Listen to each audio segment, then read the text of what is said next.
ఎవరి గురించో మాట్లాడుతున్నారని మీరు ట్రోల్స్ చేసుకున్నా ఏమేసుకున్నా ఇదైతే విషయం. ఆత్మవిమర్శ ఖచ్చితంగా ఒకసారైనా చేసుకోవాలి. ఆ విమర్శ చేసుకోకపోతే జీవితం ఎప్పుడూ ఇలా దుర్భరంగానే ఉంటుంది.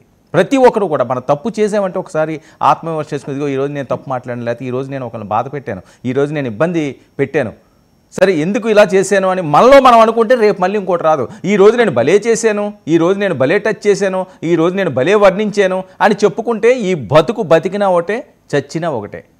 వాస్తవంగా సౌజన్య గారు చాలా చాలా మంచి మాట చెప్పారండి.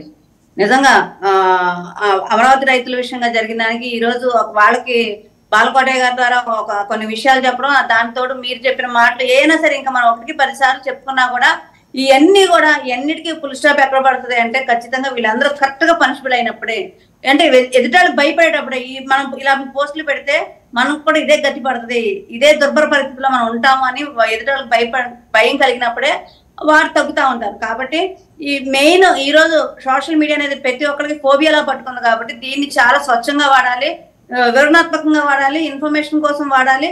అలానే ఒక ఏదైతే యువత ఈ రోజు బీటెక్లు అయ్యి బయటకు వస్తున్న యువత ఎవరైనా ఒక స్వచ్ఛమైన మనస్తత్వంతో ఉండాలి. అలాగే రాజకీయాల పట్ల అవగాహన ఉండాలి. ఆ అవగాహన కూడా అసలు పాలన ఎలా జరుగుతుంది, ప్రతిపక్షాలు ఎలా మాట్లాడుతున్నాయి, అధికార పక్షం ఎలా మాట్లాడుతుంది, దీంట్లో విధి విధానాలు ఏంటి, ఇవన్నీ కూడా నేర్చుకునేటట్టుగా ఉండాలండి సోషల్ మీడియా అనేది. అంతేగాని ఈ స్థాయిగా ఇంత దిగజారిపోయేదనంతో ఉంటే వాళ్ళు ఏం నేర్చుకుంటారు, పిల్లలకి ఏం నేర్పిస్తాము?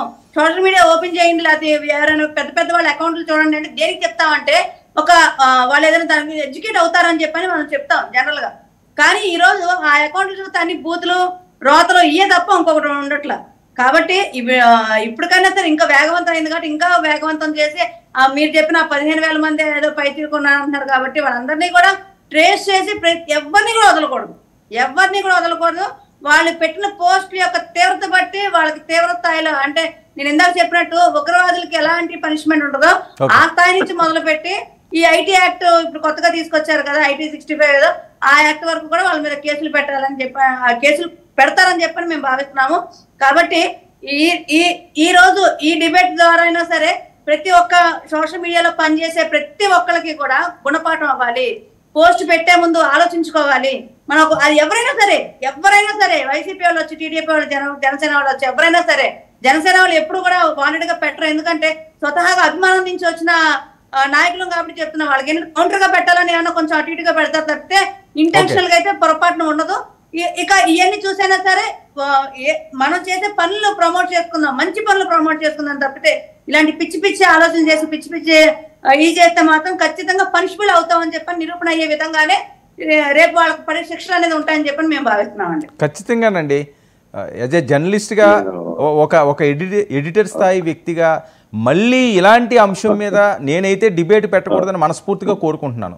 మరి ఆ రోజు చాలా సంతోషం నిజంగా. సార్ అన్ని రాజకీయ పార్టీలు కూడా వాళ్ళ పార్టీ కార్యకర్తలైనా సరే, అది నేనైనా సరే, ఇంకొకరైనా సరే, ఎవరైనా సరే, మహిళల పట్ల కానీ ఇంకా ఎవరి పట్ల కానీ ఇటువంటి వికృత చేష్టలు చేస్తే వారిని పార్టీ నుంచి ఇమ్మీడియట్ బాలకోటి గారు, వర్మ గారు, నేను మీ డిబేట్లో చాలా డిబేట్లు పాల్గొన్నాను, 5 ఏళ్ల నుంచి పాల్గొంటున్నాను. మీరు కూడా అమరావతికి మద్దతుగా మాట్లాడారు, రాష్ట్రంలో ప్రజా సమస్యలను పల్లవించారు, తప్పుని తప్పు అన్నారు, ఒప్పును ఒప్పు అన్నారు.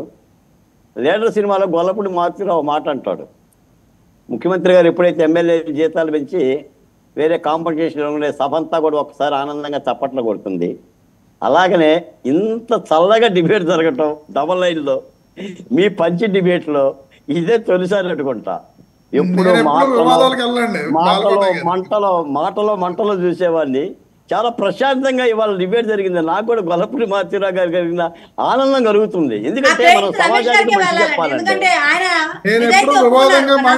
కొంతమంది కనిపిస్తారు, కొంత మంచితనం ఉంటుంది. నాకు ఈ రోజు రమేష్ గారిలో కొంత కనిపించింది. అంటే సమాజానికి మంచి చేరాలి. మనం చెప్పే 4 మాటలు, మన శ్రమ, మనం కూర్చున్నది. ఎందుకంటే మన టీవీ చూస్తూ ఉంటుంటారు,